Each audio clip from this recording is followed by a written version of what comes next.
Hello class 10 students, welcome all of you in this online class. So this is your first online class which I am taking today after the formative assessment. So without any further ado, let's start our class. As you all know that we are in third chapter, that is pair of linear equation in two variables. That is in exercise 3.3 we have solved question number 1, 2 and 3 of 1. Today I am going to solve exercise 3.3 from 3 of 2. So these are the word problem. Okay, so before solving the word problem, I am reminding you that when you are going to solve the word related problem of linear equation in two variables, you have to do two things. First you have to find the two variables. Okay, that is the first two unknown quantities.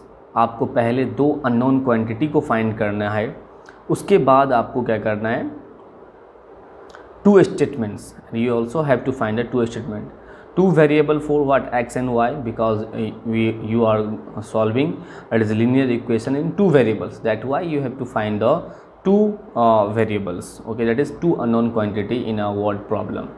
So and after that you have to find the two statement by using which you can obtain the equations. Okay, equation 1 and equation 2. Okay, so in second question here you have given the larger of two supplementary angles exceed the smaller by 18 degrees, find them. So as you all know that two angles are already here given. So let's take what?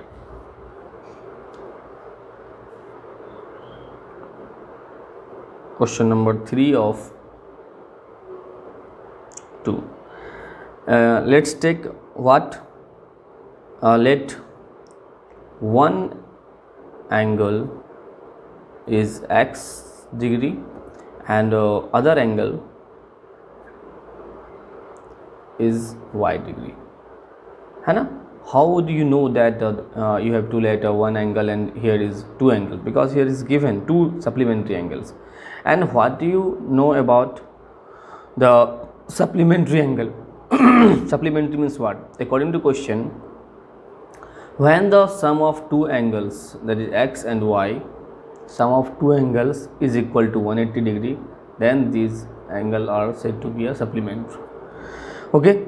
Now again, according to question, if I am taking the larger angle x, है ना, this where you may write here where x is greater than y, x बड़ा angle है.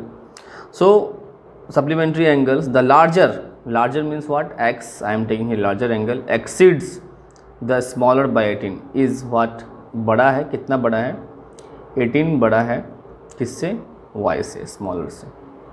So from here you got x minus y equal to 18.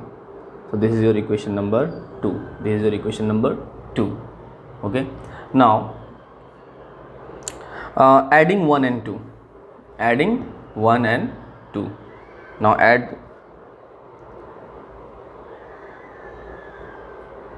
adding 1 and 2. Why? Because see, we have to eliminate here. In question you have given the substitution method. You can also find by using the substitution method. Substitution method मैंने आप लोगों को बताया है, तो उससे भी बना सकते हो आप. और एग्जाम में आपको डायरेक्टली पूछा जाता है कि सॉल्व दिस फाइंड देम.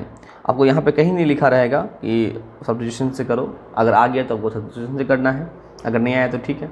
आप अगर कैसे x equal to 18 plus Y है यहाँ पुट कर दो, आप निकल जाएगा. अगर आप एलिमिनेशन से बनाओगे, इसके बाद आपका एलिमिनेशन है जो मैंने नहीं बताया आप लोगों को, है ना, तो सब्स्टिट्यूशन से ही मैं आप लोग को बता देता हूँ यहाँ पे. ठीक है, यहाँ से जो x is equal to 18 plus Y है, ये आपका इक्वेशन नंबर 2 रखना है, इसको काट देना है. ठीक है, इसको पुट करना है. Putting x is equal to 18 plus y in 1 में पुट करो आप. x इक्वल टू लिखो 18 प्लस वाई, देखो यहाँ पे x है ना, 18 plus Y is equal to 180. From here you got y plus y, that is 2y 180 minus 18. So from here 2y is equal to 10 out of 8 2. Here you have that is 7 out of 1 5 and here 1.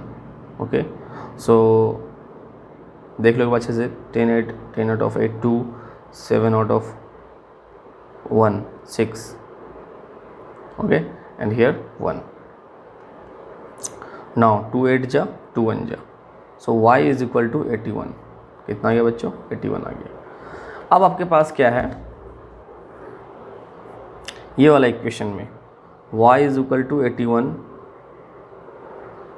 Putting in equation 1 में put करो आप, तो x plus 81 is equal to 180. Now from here 180 minus 81, so you got 9 9, that is 99. Hence 2 supplements angles are 99 and 81 answer. ठीक है, तो इस तरह से बच्चों सॉल्व होता है. Next question you have, that is the coach of a cricket team buys 7 bats and 7 balls.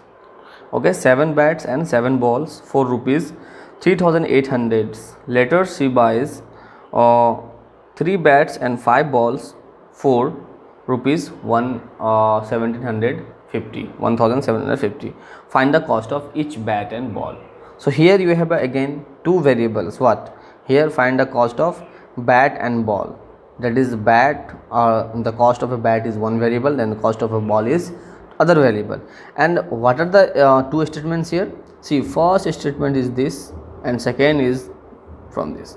Okay, so now what you have to let here, let cost of one bat is equal to rupees x and cost of one ball is rupees y. So now first statement, here you have that is 7 bats, that means the total cost of 7 bats is 7 into x, and here 6 ball, that is 6 into y is equal to 3800. This is equation number 1. Again according to question, 3 bats, it is 3x and plus 5y is equal to 1750. ये equation आपका बना. सो I hope कि आप इस equation के help से आप इसको बना सकते हो. ठीक है, यहाँ पे आगे फिर सॉल्व करना है, इसको सॉल्व करो आप. ठीक है, नेक्स्ट क्वेश्चन नंबर 4 पे आता हूँ मैं.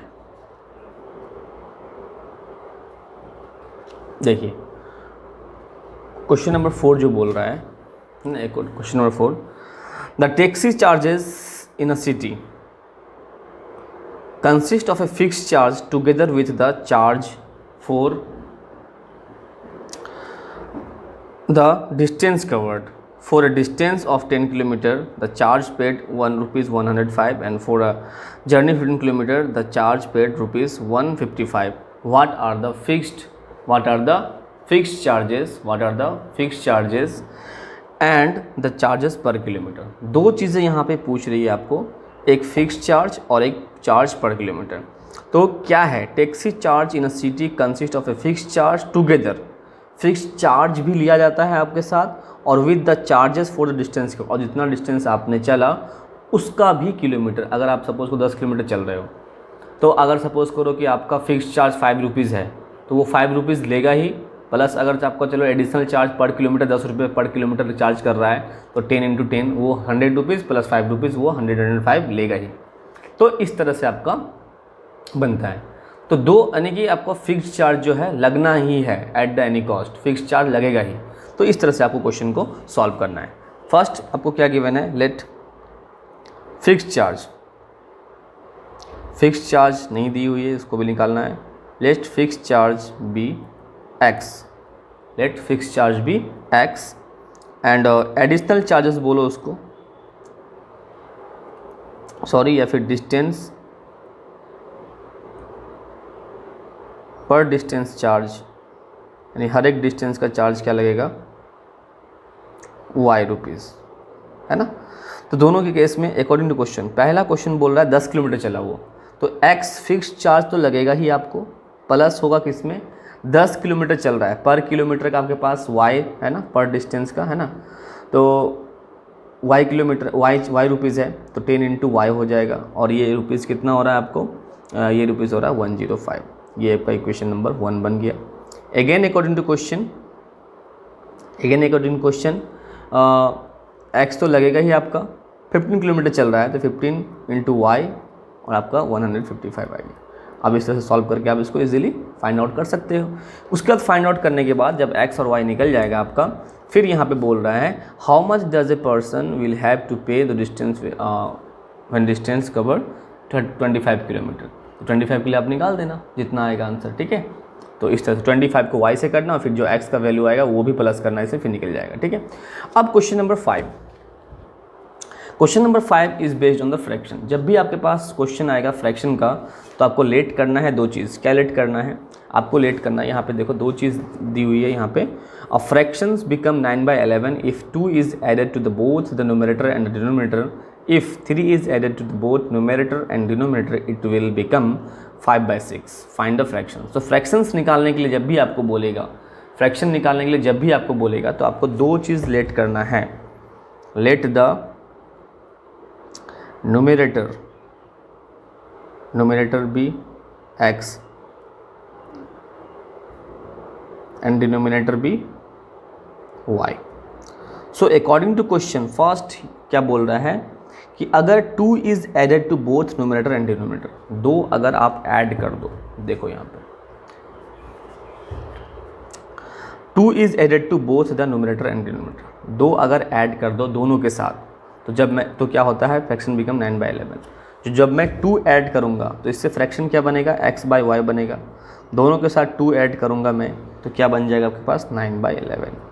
अब इसको कैसे सॉल्व करोगे, क्रॉस करके 11x + 22, इसको इससे क्रॉस करना है, 9y + 18, 11x - 9y 18 - 22, sorry 11x - 9y = -4। ये आपका इक्वेशन 1 हो गया, ठीक है। अगेन अकॉर्डिंग टू क्वेश्चन क्या बोल रहा है, अब देखो नेक्स्ट स्टेटमेंट अब मैं दिखाऊंगा आपको नेक्स्ट स्टेटमेंट में क्या बोला जा रहा है, ठीक है। तो नेक्स्ट स्टेटमेंट में बोल रहा है कि 3 is added to both numerator and denominator. अब जब 3 ऐड करोगे तो 5/6 हो जाएगा, तो x + 3 y + 3 तो हो जाएगा आपका 5/6। तो 6x है ना, 6x + 18 + 5y + 15। अब 6x - 5y 15 - 18, तो यहाँ से 6x - 5y - 3, ये इक्वेशन नंबर 2 हो गया। अब इसको सॉल्व कर सकते हो, है ना, किसी भी मेथड से, आपको मैंने सिखाया तो इसको सॉल्व करो। तो इस तरह से आपका जो क्वेश्चन सॉल्व होता है। एक क्वेश्चन बच गया जो एज रिलेटेड है, वो मैं आपको नेक्स्ट क्लास में बताऊंगा। सो ओके, डू एक्सरसाइज 3.3 और इससे रिलेटेड जितना भी वर्ड प्रॉब्लम है आप इसको सॉल्व करो, ठीक है। एग्जाम्पल्स में भी आपको 9 एग्जाम्पल दी हुई है तो उसको भी बनाना अच्छे से। Okay class, thank you.